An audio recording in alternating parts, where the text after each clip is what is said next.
네, 지난 시간에는 그 사무엘의 부르심이 무엇을 의미하는지에 대해서 우리가 살펴보았고요. 그래서 이 사무엘의 부르심은 그 당시 이스라엘의 왕이 없어서 하나님의 말씀을 듣지 않는 구조를 심판하시는 하나님의 지혜요 능력이라고 말씀을 드렸습니다. 다시 말씀드리면 흑암과 죽음 가운데 있던 이스라엘을 향하여서 하나님께서 비추신 구원의 역사가 되는 것이죠. 자, 그래서 사무엘을 통한 그 구원의 여정은 이 왕이 없었던 이스라엘에게 무엇을 제시하셨냐면 왕정 체제를 제시하십니다. 이스라엘의 요구대로 왕을 세워주시게 되는데 그 또한 하나님께서 허락하셔서 처음에는 사울 왕을 세워주시고 다음에는 다윗을 왕으로 세우시게 됩니다. 자, 이런 것들을 왜 허락을 하셨냐면 진정한 왕이 누구인가 그거에 대해서 가르쳐 주시는 것입니다. 그래서 우리가 왕정체제가 하나님이 원하시는 게 아닌데 이렇게 딱 단정 지을 필요는 없을 것 같아요. 그래서 이제 사무엘이 세워지고 사무엘은 자기가 살아있는 동안에 두 명의 왕을 기름 부어서 세우게 되는 것이죠. 그렇죠? 사울 왕을 세우시게 되고 그 다음에 이제 다윗 왕을 세우게 되는데 그 과정이 굉장히 임팩트 있게 우리에게 다가와요. 그 사건들이. 뭐냐면은 이 사울 왕을 패하시고 다윗 왕을 세우기까지의 그 여정들이 있단 말이에요. 그럼 그것은 무엇을 우리에게 보여주시는 거냐? 그게 바로 십자가의 도라고 하는 거예요. 우리 안에 사울 왕. 그 사울 왕은 하나님의 말씀을 듣지 않는 구조를 가지고 있는 자입니다.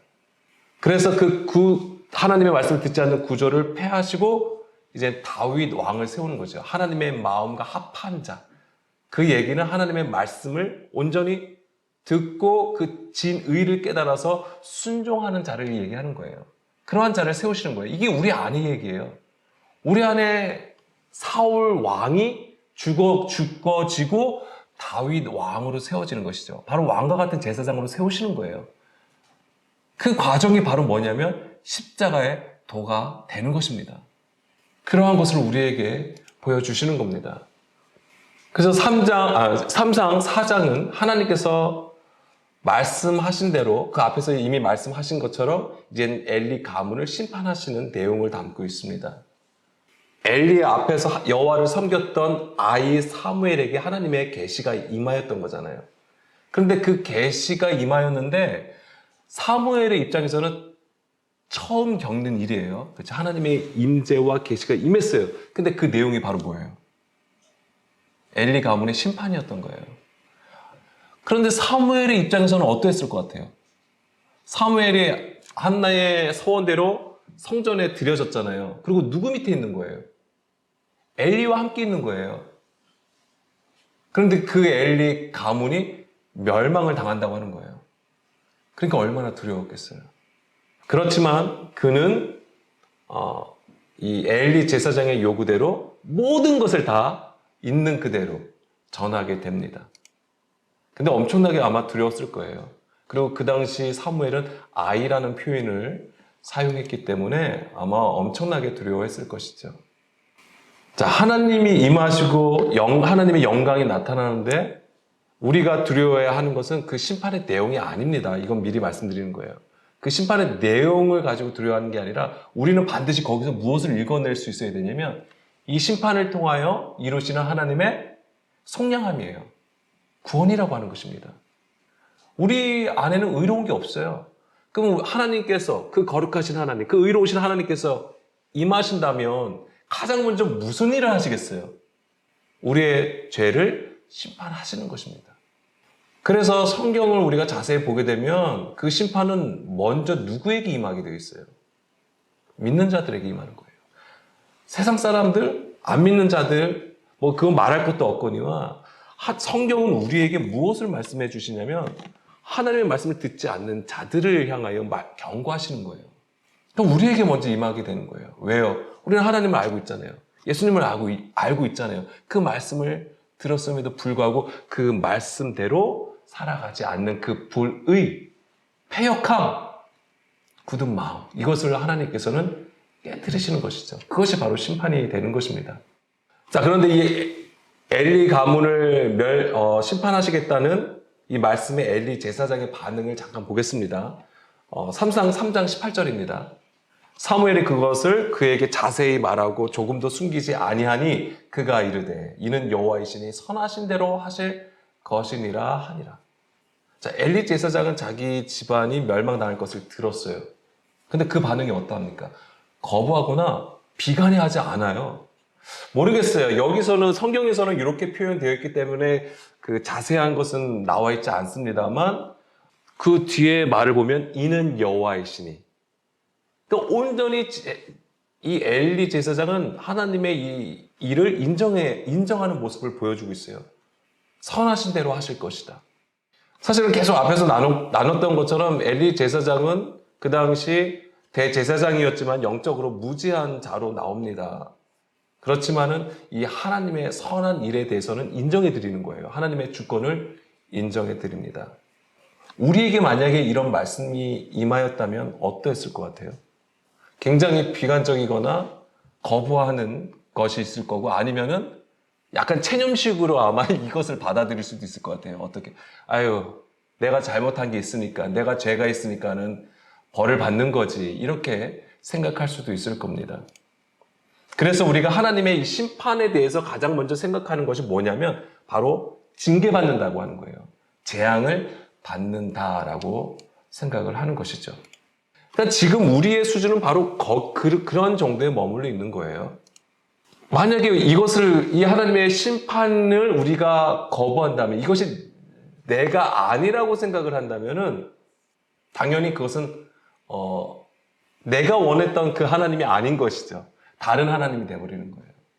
왜 우리가 그런 생각을 가질 수 있냐면 우리가 하나님을 하나님으로 섬기는 것이 아니라 수단으로서 섬기기 때문에 그렇습니다. 하나님을 수단으로서. 이 얘기는 다시 말씀드리면 하나님을 우상으로 섬기기 때문에 그것을 우리가 거부하거나 그것을 인정하지 않는다고 하는 것이죠. 자, 엘리 제사장을 보면은 하나님께서 선하신 대로 하실 것이다라고 했잖아요. 근데 정말 안타까운 것은 자기의 가문이 멸망당할 것을 들었음에도 불구하고 뒤에 보면은 회개하는 모습이 없어요. 그게 굉장히 안타까운 거예요. 자, 우리에게 하나님의 심판의 말씀이 임할 수 있는 거예요. 그러면 우리가 할 일은 무엇입니까? 회개하는 거예요. 알든 모르든 무조건 하나님 앞에 엎드리는 것이죠. 그 자세가 사실 필요한 거예요.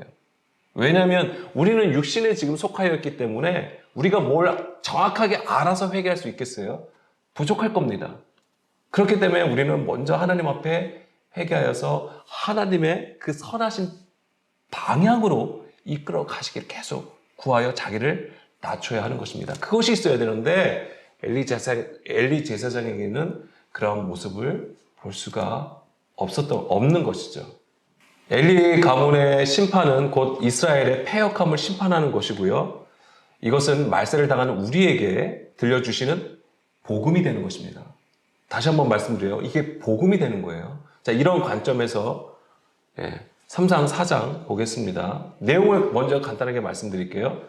자, 1절부터 11절까지는 이스라엘하고 블레셋이 싸워요. 이제 흔히 우리가 이거 아벡 전투라고 합니다. 두 번 싸우게 되어 있어요. 근데 두 번 다 이스라엘이 져버려요. 그래서 첫 번째는 그냥 아마 뭣도 모르게 나갔다가 아마 졌던 것 같아요. 그러니까는 두 번째 싸움에서는 이들이 필승의 전략을 세워요. 무엇이죠? 언약궤를 가져오자. 언약궤를 가져오면은 반드시 이길 것이다 라고 생각해서 실로에서 언약궤를 가져옵니다. 근데 결과는 어떻게 됩니까? 3만 명이나 죽어요. 첫 번째 싸움에서는 4천 명 정도가 죽어요. 그런데 두 번째에서는 언약궤를 가져왔음에도 불구하고 3만 명이 죽게 되는 거예요. 더 큰 패배를 당하게 된 것입니다. 그리고 언약궤를 가져왔잖아요. 근데 이 언약궤를 블레셋에게 빼앗기게 되고 11절이에요. 그리고 엘리 제사장의 두 아들 홈니와 비누아스가 죽게 됩니다. 이것이 11절까지고요. 12절에서 18절까지는 자, 이 일을 엘리 제사장이 접했잖아요. 그래서 이제 엘리 제사장이 죽게 됩니다. 그리고 19절부터 22절까지는 비누아스의 아내가 해산하여 아들을 낳게 되고 죽게 돼요. 그리고 그 아들의 이름을 이가봇이라고 하는데 그 이가봇의 뜻은 하나님께서 하나님의 영광이 이스라엘을 떠났다. 자, 이것과 관련돼서 이 이름이 나옵니다. 자, 근데 이제는 이 4장을 보기에 앞서서 우리가 좀 체크해야 할 것이 뭐냐면 3장 마지막 부분을 보겠습니다. 3장 21절하고 사무엘상 4장 1절 그 처음 부분, 처음 문장. 성경은 그게 구분되어 있어요. 이것을 이제 연결해서 우리가 봐야 되는 것이죠. 3장 21절은 여호와께서 실로에서 나타나셔서 사무엘에게 자기를 나타내시니라라고 되어 있고, 그러면서 4장 1절에서는 사무엘의 말이 온 이스라엘에 되었다라고 기록을 하고 있습니다. 자, 3장의 처음 시작이 뭐였습니까? 하나님의 말씀이 희귀하였다라고 되어 있어요. 그래서 이상이 흔히 보이지 않는다라고 했던 것인데, 하나님께서 사무엘을 부르심으로써 이제는 하나님의 말씀이 다시 나타나는 것으로 적고 있습니다. 이 얘기가 무슨 얘기였습니까? 바로 이제 숨겨졌던 일. 자, 하나님께서 숨기신 것도 있으시겠지만 또 뭐 때문에 숨겨졌을 것 같아요? 그러니까 이것은 이스라엘이 패역하여서 하나님의 뜻을 깨닫지 못하는 상태와 같은 것입니다. 그런 상태에서 하나님께서 이 사무엘을 통해서 다시 하나님의 뜻을 나타내신 것인데, 이게 뭐냐면 바로 하나님의 이제 영광이 나타난 상태가 되는 거예요. 하나님의 인재와 영광이 나타나게 되었던 것이고, 그래서 4장 1절에 보면 사무엘의 말이 온 이스라엘에 전파되었다고 했잖아요. 그럼 이것을 우리가 전하였다, 선포하였다, 이제 이런 뜻으로 우리가 이해하는 것이지만, 원래 히브리어 단어로는 뭐냐면 하야라는 단어가 쓰였어요. 하야. 하야가 무슨 뜻이냐면 무엇이다, 무엇이 있다. 이것은 뭐예요? 존재해가는 것이에요. 존재하다라는 것입니다. 그래서 이것은 사무엘을 통해서 온 이스라엘의 하나님의 말씀이 충만한 상태가 되었음을 얘기하는 거예요. 비로소 이스라엘의 빛이 비춰진 것을 얘기하는 것이죠. 3장 19절 볼게요. 자, 왜 어떻게 이런 일이 일어나면, 자, 사무엘이 자라매 여호와께서 그와 함께 계셔서, 자, 하나님이 사무엘과 함께 계셔서 그의 말이 하나도 땅에 떨어지지 않게 하였다라고 하는 거잖아요. 이 얘기는 사무엘이 하나님의 말씀을 온전히 들음으로써 자기의 소리를 내지 않았다고 하는 거예요. 신약으로 얘기하자면 하나님의 계명을 사람의 계명으로 바꾸지 않았음을 얘기하는 거예요. 온전히 하나님의 그 뜻을 전하였음을 얘기하는 겁니다. 그래서 사무엘은 그 온전한 들음을 통하여 이스라엘이 하나님께 나가는 그 길잡이가 되었던 거예요. 그러니까는 이 온 이스라엘에 전파되었다. 즉, 그 말씀이 충만하게 되었다라고 하는 것입니다. 자, 이것에 다시 3장 4장 1절. 이것의 증거가 바로 뭐냐면, 바로 이게 엘리 가문의 심판이에요. 아벡 전투와 엘리 가문의 심판이 되는 것입니다. 그럼 우리가 여기서 생각해야 될 것은 바로 이겁니다. 하나님의 말씀이 임하고 충만한데 왜 심판을 받아야 되는 것이지? 이거잖아요. 우리가 하나님께서 임재하시면 우리는 뭐냐면 뭔가 굉장히 좋은 일이 생길 거라고 생각하는 거예요. 나한테 좋은 것이 올 거다. 그 다음에 나의 모든 문제들이 해결될 거다. 이제 이런 걸 먼저 생각을 하는 거예요. 근데 제가 서두에도 계속 말씀드린 것처럼 하나님의 심판은 우리를 구원하시기 위한 하나님의 전략이 된다라고 했습니다. 우리 안에 의로운 것이 없다라고 하는 것이죠. 하나님의 말씀이 임하니까는 뭐가 있는 거예요, 우리 안에? 그 당시 이스라엘에게는 뭐가 있는 거예요? 그 불의함이 있는 거잖아요. 이제 이것을 블레셋을 통하여서 심판하시게 되는 거예요. 그러니까 왜 하필이면 블레셋이냐? 블레셋은 성경에서 뭐라고 합니까? 할례를 받지 않는 자들을 얘기하는 거예요. 육신에 속한 자를 얘기하는 것이죠. 그러니까 그 당시 이스라엘은 육신에 속한 자, 즉 할례를 받지 않은 상태를 보여주는 겁니다. 하나님은 그것을 블레셋을 통하여서 몽둥이로 사용하시는 거예요. 그래서 하나님은 그 하나님의 영광을 가리는 불법의 구조를 무너뜨리시는 것이죠. 이것은 정말 안타까운 것은 그들이 하나님을 정말 어떻게 생각했는지 그 언약궤를 대하는 것을 보면 알 수 있는 것이죠. 그건 좀 이따가 또 나눌게요. 언약궤를 빼앗겼잖아요. 그렇죠? 언약궤를 빼앗겼습니다. 그래서 언약궤가 빼앗겼으면 당연히 블레셋 지경으로 들어가게 되어 있는 거잖아요. 이런 것들이 사실은 너무나도 하나님의 사랑이 얼마나 큰지를 사실은 우리가 알 수 있는 거예요. 우리가 불법을 행하는 죄악을 가진 자인데 이스라엘이 그런 것인데 그러면은 이스라엘이 추방이 돼야 되는 거예요. 그런데 하나님께서 친히 블레셋 지경으로 가신 것을 보여주는 거죠. 이제 이런 구조들이 이 사장에 다 있는 겁니다. 그래서 이 하나님의 심판의 목적은 진정한 하나님의 백성으로 세우시는 것이고요. 하나님께서 거하시는 처소로 세우시기 위한 것이죠. 그래서 이것이 바로 이제 예수님의 십자가와 관련되어 있는 것들입니다. 다시 4장 1절. 자, 근데 여기서 보면 좀 이상한 거 있지 않으세요? 사무엘의 말이 온 이스라엘에 전파되었다라고 한 거잖아요. 그러면 사무엘이 자기의 소리를 한 건가요? 이게 아니죠. 이제 사무엘은 하나님의 말씀을 얘기하는 거예요, 여기서는.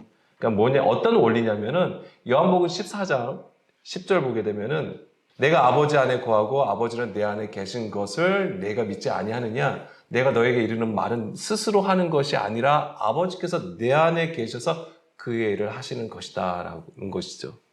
요한복음 14장 24절에서도 너희가 듣는 말은 내 말이 아니라 나를 보내신 아버지의 말씀이라고 예수님께서 말씀을 하십니다. 그러니까 사무엘도 아까 찾지 마세요. 3장 19절에서 그랬잖아요. 하나님이 사무엘과 함께 하신다고 하신 거잖아요. 그러니까 지금 사무엘의 말은 곧 하나님의 말씀을 얘기하는 겁니다. 근데 여기서 중요한 것은 아까 10절 볼게요. 네, 10절 보겠습니다. 내가 아버지 안에 거하고 아버지가 내 안에 계시다는 그 원리가 있어야 되는 거예요. 아버지가, 그러니까 예수님도 말씀하신 거잖아요. 내가 너희 안에, 너희가 내 안에 거하라고 말씀을 하시잖아요. 바로 그 관계에 있을 때에만 오직 우리가 하나님의 그 말씀을 온전히 들을 수 있다라고 하는 거예요. 요게 바로 하나님 나라예요, 이게. 이게 하나님 나라고요. 저게 하나님의 영이 거하시는 처소로 세워지는 것을 말하는 겁니다. 그래서 이 온전한 들음, 이 구조가 반드시 우리 안에 세워져야 돼요. 이것을 위한 수고하고 애씀이 반드시 있어야 되는 거예요. 자, 하나님의 말씀이 온 이스라엘에 전파되었는데 이제는 이스라엘과 블레셋이 전투를 하게 되어 있어요. 다시 4장 1절이요. 그러니까 하나님은 이제 이 블레셋을 통해서 심판을 하시는 것이죠. 이런 것들을 우리가 다른 부분에서도 찾을 수 있어요. 뭐냐면 하나님의 말씀이 임하였는데 심판이 임하였다. 에스겔서 1장 1절 볼게요.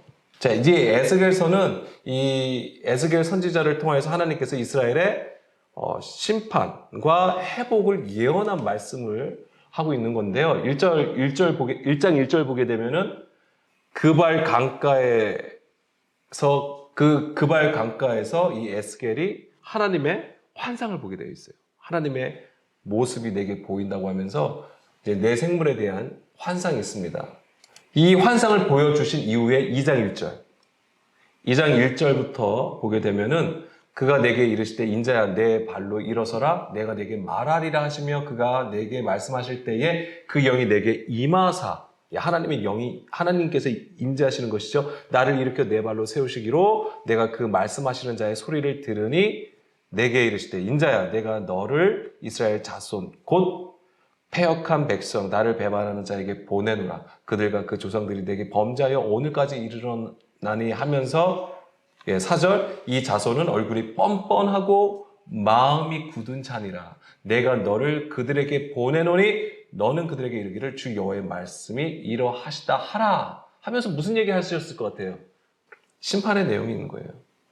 애가와 애곡과 재앙에 가는 것을 말씀하세요. 7절부터 볼게요. 그들은 심히 패악한 자라. 그들이 듣든지 아니 듣든지 너는 내 말을 고할지어다. 너 인자야 내가 내게 이르는 말을 듣고 그 패역한 족속같이 패역하지 말고 내 입을 벌리고 내가 내게 주는 것을 먹으라 하시기로 이제 두루마리 책을 먹게 되는 것이죠. 그러면서 10절 그가 그것을 내 앞에 펴시니 그 안팎에 글이 있는데 그 위에 애가와 애곡과 재앙의 말이 기록되었더라 라고 되어 있는 거예요. 자, 에스겔 선지자는 지금 어디에 있습니까? 바벨론에 있는 거예요. 포로로 끌려갔어요. 그곳에서 그발 강가에서 무엇을 구하겠어요? 이스라엘의 회복을 위해서 하나님을 찾고 구했을 거 아닙니까? 그런데 그에게 임한 것은 무엇이냐면 이스라엘의 죄악을 말씀을 하시고 심판하시겠다고 하는 거예요. 먼저 이것을 먼저 말씀을 하시게 되는 거예요. 여기서 그 안팎이라고 했잖아요. 그 안팎에 글이 있다라고 하는 건데, 이것은 뭐냐면 보이는 일과 보이지 않는 일, 그러니까 드러나는 일과 숨겨진 일이 있다는 것을 말씀하시는 거예요. 오늘 우리가 이것을 어떻게 이해할 수 있냐면은 바로 이 문자의 것과 그 안에 숨겨진 영의 것을 우리가 영의 것으로 이해할 수 있는 겁니다. 그러니까 심판은 보여지는 것이죠. 그래서 이제 바벨론으로 포로로 끌려간 것이잖아요. 그렇지만 숨겨진 일은 무엇입니까? 그곳에서 하나님께서는 회개하게 하심으로써 하나님께 돌아오게 하시는 그 일이 있다라고 하는 거예요. 그러니까 심판이지만 곧 회복이라고 하는 것이죠. 그래서 자신들의 죄를 깨달아서 회개하여 하나님께 돌아오게 하시려는 하나님의 속량하심이 있다라고 하는 거예요. 출애굽기 6장 6절. 이게 오늘 우리에게도 똑같이 적용되는 거예요. 자, 그러므로 이스라엘 자손에게 말하기를 나는 여호와라. 내가 애굽 사람의 무거운 짐 밑에서 너희를 빼내며 그들의 노역에서 너희를 건지며 편팔과 여러 큰 심판들로서 너희를 속량하여 너희를 내 백성으로 삼고 나는 너희의 하나님이 되리니. 그들의 노역. 애굽에 있을 때 어떤 상황에서 애굽의 종로로 타였던 것이잖아요. 신약으로 얘기하자면 율법 조문 안에 있는 거예요. 근데 여기서 너희를 건짐의 편팔, 뭐예요? 하나님의 권능으로 그들을 이끌어내셨다라고 하는 거잖아요. 심판이 임하는 거예요, 먼저. 근데 이것이 뭐냐면 바로 속량이라고 하는 것이잖아요. 똑같은 것이죠. 애굽 안에 하나님께서 두심으로써 그들의 종로로 타는 곳에서 이끌어내시는 것 또한 출애굽과 같은 것이죠. 이게 속량함이에요. 이것은 오늘 우리에게도 똑같이 적용되는 것이죠. 근데 그렇게 하시는 이유는 뭐냐면 내 백성이 되게 하시려고. 나는 그들의 하나님이 되게 하려고. 그게 하나님의 마음이었던 거예요. 그러니까 하나님은 이 불의와 부정에 대해서 심판하시지만은 그 속량함을 통하여서 하나님의 진정한 백성, 언약 백성으로 삼으시는 것입니다. 그러니까 우리가 다시 3상 4장에서 주목해야 하는 것은 바로 그 당시에 그 고착화된 신앙들, 우리 스스로가 의롭다고 하는 그 신앙관이 완전히 깨져야 된다고 하는 거예요. 그것을 오늘 우리가 반드시 읽어낼 수 있어야 되는 것이고요. 자, 3상 4장 3절. 자, 그들이 첫 번째 전투에서 패했습니다. 그리고 두 번째 전투에서 이들이 이제는 어떤 전략을 세웠냐면 언약궤를 가져온다고 했잖아요. 근데 여기서 한번 보세요. 자, 백성이 진영으로 돌아오면 이스라엘의 장로들이 이르되, 이스라엘의 장로들이 하는 말입니다, 이게. 근데 여호와께서 어찌하여 우리에게 오늘 블레셋 사람들 앞에 패하게 하셨는고.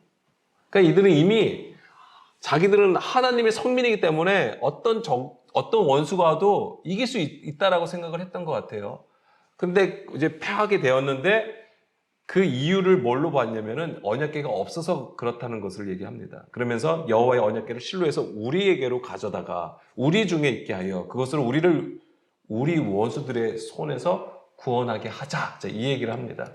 자, 장로들이 내세운 필승의 전략은 언약궤를 세우는 겁니다. 그런데 우리라는 단어를 반복해서 써요.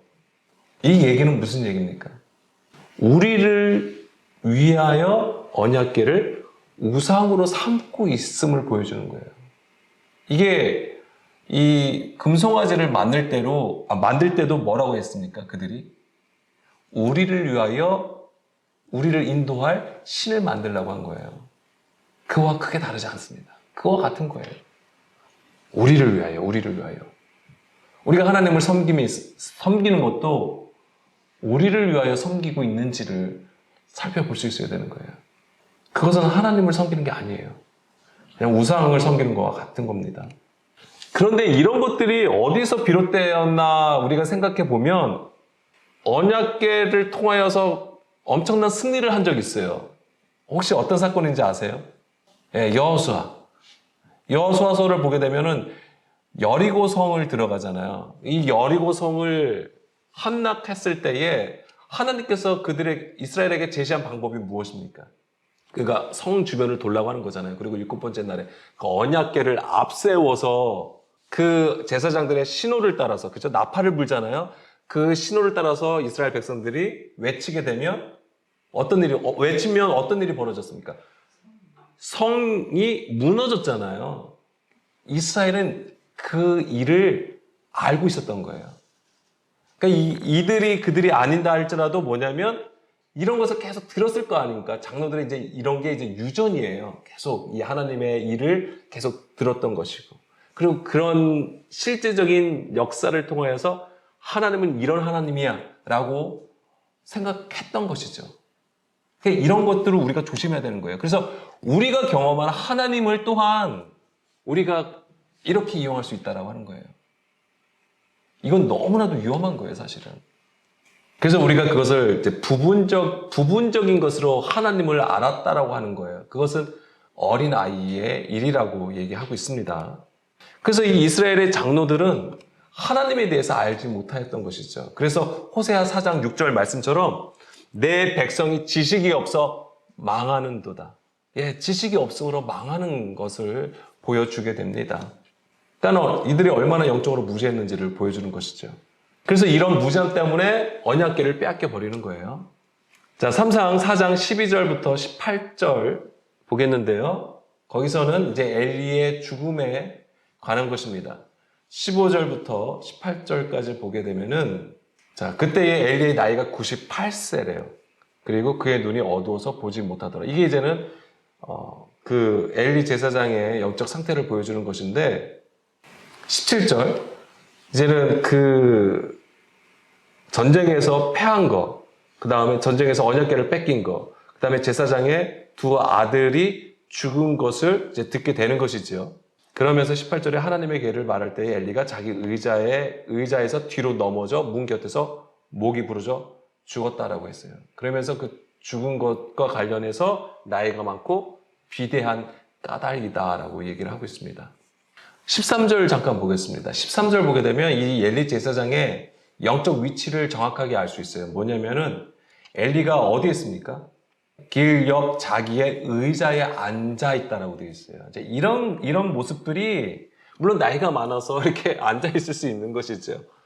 그렇지만 이제 우리가 이것을 이제는 이 안에 그 숨겨진 하나님의 이야기를 우리가 좀 읽어야 되는데요. 이것은 주의 길에서 벗어난 상태를 보여주는 거예요. 주의 길에서 벗어난 상태. 그래서 이제는 마가복음 4장 15절로 보자면 말씀이 길가에 뿌려진 것과 같다고 할 수 있는 거예요, 이게.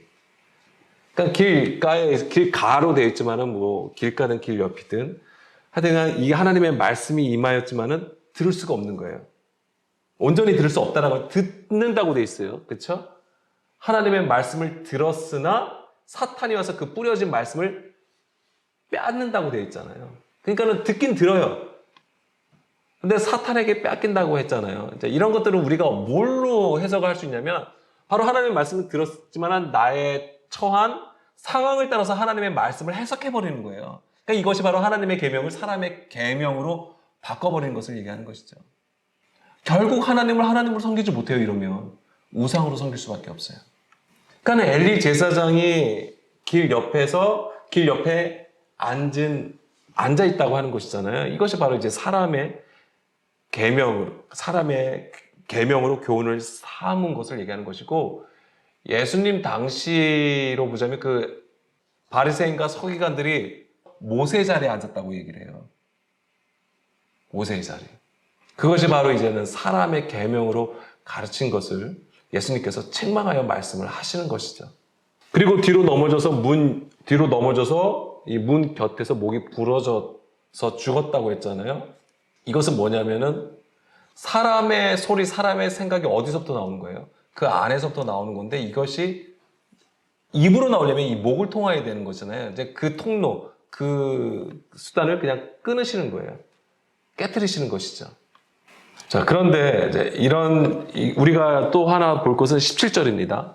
3상 4장 17절 보게 되면은 그 아벡 전투에서 있었던 일을 전하는 자가 있었어요. 그러면서 여기서는 3상 4장 17절이요. 소식을 전하는 자가 대답하여 이르되 라고 되어 있어요. 그러면서 이제 이스라엘이 블레셋 사람들 앞에서 도망가고 많은 사람들이 죽고 홈리와 비나스도 죽고 언약궤를 빼앗겼다 이 얘기를 합니다. 근데 여기서 소식을 전하는 자라고 했잖아요. 이게 뭐냐면은 바사르예요. 이게 바사르. 이 단어가 쓰였습니다. 바사르. 그러니까 여기에는 뭐가 있냐면 하나님의 이중 플레이어가 되는 거예요. 이중적인 뜻을 우리가 좀 봐야 되는데요.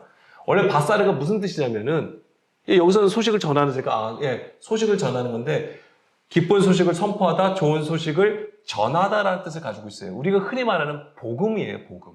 이 바사르다. 그래서 이사야 52장 7절 말씀을 보게 되면은 좋은 소식을 전하며 평화를 공포하며 복된 좋은 소식을 가져오며 구원을 공포하며 시온을 향하여 이르기를 내 하나님이 통치하신다 하는 자의 산을 넘는 발이 어찌 그리 아름다운가. 이 소식을 전하는 자가 바로 이런 자인 거예요. 이게 바로 복음이에요. 복음. 구원을 선포하고 하나님 나라를 선포하는 거예요. 하나님이 통치하신다. 이게 하나님 나라예요. 천국이라고 하는 것이잖아요. 근데 다시 3상 4장 17절로 보게 되면 무엇이 좋은 소식이에요? 한번 그걸로 보자고요. 그냥 소식을 전하는 자, 요거 말고 아까 복음으로 보자면 이게 뭐가 좋은 소식이냐고요. 이게 하나님의 심판이 좋은 소식인 거예요. 그 육신의 구조를 치시는 거기 때문에. 이 심판은 무엇을 위한 심판이라고 말씀을 드렸어요? 구원을 위한 심판이에요. 회복을 위한 심판이 되는 거예요. 그렇기 때문에 이게 복음이라고 하는 거예요. 그래서 예수님께서 공생애를 시작하시면서 하신 말씀이 뭐예요? 회개하라. 천국이 가까이 왔다. 회개할 때 무슨 일이 일어나요? 그냥 우리가 내 그냥 죄를 고백하면 그냥 그게 회개가 되는 게 아니에요. 회개라는 것은 무엇입니까? 반드시 나의 길, 사람의 길에서 돌이켜 하나님을 향하여 정확하게 서야 되는 거예요. 그 돌이킬 때에 어떤 일이 벌어질 것 같아요? 내 안에 심판이 있게 되는 거예요. 나의 것, 사람의 것, 육신의 생각, 이 모든 것들이 다 깨진다는 말이에요. 깨지고 부서지고 상한 심령이 돼야지만이 비로소 우리가 하나님을 향하여 설 수 있게 되는 겁니다. 그게 이루어지려면 우리 안에 심판이 있어야 되는 거예요. 그렇기 때문에 바로 이 17절 말씀은 복음의 말씀이 되는 거예요. 그래서 이 소식을 전하는 자, 이 단어가 또한 우리에게 중요한 의미를 줍니다. 이사야 6장 좀 볼까요? 이사야 6장 9절 볼까요? 자, 이사야 선지자가 성전에 있었는데 거기 하나님의 영광이 임하였잖아요. 하나님께서 임자해서 그 영광이 충만하게 되어 있었어요. 그러면서 자기가 고백하잖아요. 자기가 죄인이라고. 입술에 폐역감. 근데 하나님께서 어떻게 숯불로 그 입술에 닿게 하셔서 그 죄를 사여 주시잖아요. 그러면서 이사야 선지자가 얘기를 합니다. 이 백성을 언제까지 황폐하게 하십니까? 들어도 듣지 못하고 깨닫지 못하는 이 백성을 언제까지 이렇게 두시겠습니까? 그러니까 뭐라고 하시죠? 11절. 성읍들은 황폐하여 주민이 없으며 가옥들에게는 사람이 없고 이 토지는 황폐하게 되며 여호와께서 사람들이 멀리 옮겨져서 이 땅 가운데 황폐한 곳이 많을 때까지다. 13절하고 딱 연결하면 언제? 그 10분의 1이 될 때까지예요. 그 10분의 1이라는 것은 숫자적인 개념이 아니에요. 무엇입니까? 네, 그 하나님께서 원하시는 그 지경에 이르는 걸 얘기하는 거예요. 그 상하심령. 그 남은 자를 얘기하는 겁니다. 하나님께서 기뻐하시는 자. 그때까지예요. 그러니까 그 일을 위해서 하나님께서는 진정한 그 남은 자들을 세우시기 위해서 뭘 하시겠다고 하는 거예요? 황폐케 하시겠다. 이것이 심판인 것이죠. 자, 3상 4장 19절부터 22절은 바로 이 비나스의 아내가 아들을 낳다가 죽게 되었는데 그 아들의 이름이 바로 이가봇이 됩니다. 자, 이가봇은 맨 마지막 절에 보게 되면 하나님의 계를 빼앗겼으므로 영광이 이스라엘에서 떠났다. 이거와 관련되어 있어요. 그래서 영광이 없다라는 뜻을 가지고 있어요. 영광이 없다. 이런 뜻을 가지고 있습니다. 그런데 여기서 우리가 한 가지 더 체크해야 될 것이 있습니다. 여기서 이가봇은 이 플러스 카보드예요. 그러니까 두 개의 단어가 합쳐진 거예요. 근데 이 카보드는 무슨 뜻입니까? 영광이에요. 무겁다, 영광이라는 뜻을 가지고 있어요. 근데 앞에 붙은 이가 있어요. 이 이라는 단어가 부정을 의미할 때는 아니라는 뜻을 가지고 있어요. 그래서 이 부정이라는 의미로 쓰일 때는 영광이 아니다, 영광이 없다라는 뜻이 되는 거고요. 의문으로 쓰일 때가 있어요. 의문으로 쓰일 때는 어디 또는 어떻게라는 뜻을 가지게 됩니다. 그러면은 의문으로 해석을 하면 어떻게 되냐면 영광은 어디에 있는가 이런 뜻이 돼요. 이 이가봇이. 그러니까 여기서 이제 하나님께서 떠나신 거잖아요. 떠나셨는데 나중에 후에 보게 되면은 블레셋 지경으로 가게 되세요. 근데 거기서 뭐 많은 일들을 행하시잖아요. 그 다곤 신전도 무너뜨리시고 신상도 막 넘어뜨리시고 막 역병도 있게 하시고 막 이런단 말이에요. 그래서 결과적으로 다시 이스라엘로 돌아옵니다. 자, 그런 여정이 또한 굉장히 중요한 건데 결국 하나님의 그 언약궤가 뭘 의미하죠? 하나님의 보좌예요. 거기 하나님께서 임재하시는 장소예요. 그러니까 그 하나님의 영광이 어디로 가게 되느냐, 이제 이것을 우리에게 보여주는 것이죠. 그래서 이 이가봇은 과연 하나님의 영광은 어디에 있는가? 이 질문을 우리에게 또한 해주고 있다라고 하는 거예요. 이스라엘의 역사를 통해서도 이것을 그 답을 우리에게 보여주시고 또한 오늘 우리에게도 그 질문을 하신다고 하는 거예요. 하나님은 누구에게 임하시는가? 그 영광을 누구에게 나타내시는가? 우리가 이것을 살펴봐야 되는 것이죠. 자, 출애굽기 24장 16절 보게 되면은 여호와의 영광이 신의 산 위에 머무르고 구름이 엿새 동안 산을 가리더니 일곱째 날에 여호와께서 구름 가운데 모세를 부르신다라고 했어요. 여기 하나님의 영광이 어디에 임하게 되죠? 신의 산에 임하였습니다. 그럼 이때의 하나님의 보좌는 신의 산을 의미하는 거예요. 그 신의 산 자체를 얘기하는 게 아닙니다. 하나님의 영광이 거기 임하였기 때문에 거기가 하나님의 보좌가 있는 장소가 되는 거예요. 근데 거기에 많은 백성들이 있었지만은 실제로 하나님께 가까이 간 자는 누굽니까? 모세밖에 없어요. 모세밖에 없어요. 모세만이 하나님께 가까이 나가는 거예요. 그러니까 모세와 이스라엘 백성들, 그 차이를 또한 우리가 또 알아야 되는 것이죠. 그리고 출애굽기 40장 34절, 구름이 회막에 덮이고 여호와의 영광이 성막에 충만하며 모세가 회막에 들어갈 수 없었으니 이는 구름이 회막 위에 덮이고 여호와의 영광이 성막에 충만하였더라. 이 출애굽의 마지막이 바로 뭐냐면 이 성막에 하나님의 영광이 충만한 곳으로 끝이 납니다. 그러니까 뭐예요? 아까도 이 성막 안에 하나님의 영광이 임하였죠. 그러니까 이것은 아까 신의 산도 그렇고 이 성막 안에도 뭘 얘기하냐면 바로 하나님의 보좌가 있음을 얘기하는 거예요. 자, 오늘 그러면 우리에게는 이것을 우리가 어떻게 읽을 수 있냐면 바로 우리 안에 하나님의 보좌가 있어야 된다고 하는 거예요. 고린도전서 3장 16절이잖아요. 사도 바울이 계속 얘기하는 거예요. 너희가 하나님의 성전인 것을 알지 못하느냐. 하나님의 영이 거하는 그곳이 바로 하나님의 성전이라고 하는 곳이고 그 성전이 바로 너희라고 하는 거예요. 그 하나님의 영이 우리 안에 있을 때에 바로 이 하나님의 영광이 비로소 나타나게 되는 거예요. 그걸 아셔야 돼요. 하나님의 영이 임하면 우리가 뭔가 능력을 행하고 뭔가 많은 일들을 행하는, 우리가 그렇게 이해해서는 안 돼요. 뭐냐면 나의 것은 없는 거예요. 오직 뭐예요? 내 안에 계신 그 하나님의 영, 그리스도께서 그 모든 일을 하시는 거예요. 아까 예수님이 요한복음 14장에서도 그랬잖아요. 내가 말하는 게 아니다. 내가 스스로 말하는 게 아니다. 뭐예요? 하나님께서 내 안에 계셔서 하나님의 일을 하시는 거라고 말씀하시는 거잖아요. 바로 그런 상태를 얘기하는 거예요. 그 수준이 되는 것이 바로 온전한 들음을 통해서 이루어진다고 하는 거예요. 그러니까 이 하나님의 말씀을 온전히 듣기 위해서 우리 안에 얼마나 많은 싸움이 있겠냐고요. 그리고 많은 심판들이 있다고요. 그 심판 가운데 하나님께 원하시는 그 한 사람으로 설 때에 비로소 우리가 하나님의 성전이 되는 것이고 하나님의 영광을 우리가 보게 되는 것입니다. 자, 마지막으로 3장 다시 4장 22절. 여기서 하나님의 궤를 빼앗겼으므로 영광이 이스라엘에서 떠났다 했어요. 떠나다. 이게 무슨 단어냐면 갈라예요, 갈라. 그래서 이 갈라가 원래 무슨 뜻이냐면은 발가벗기다라는 뜻이에요.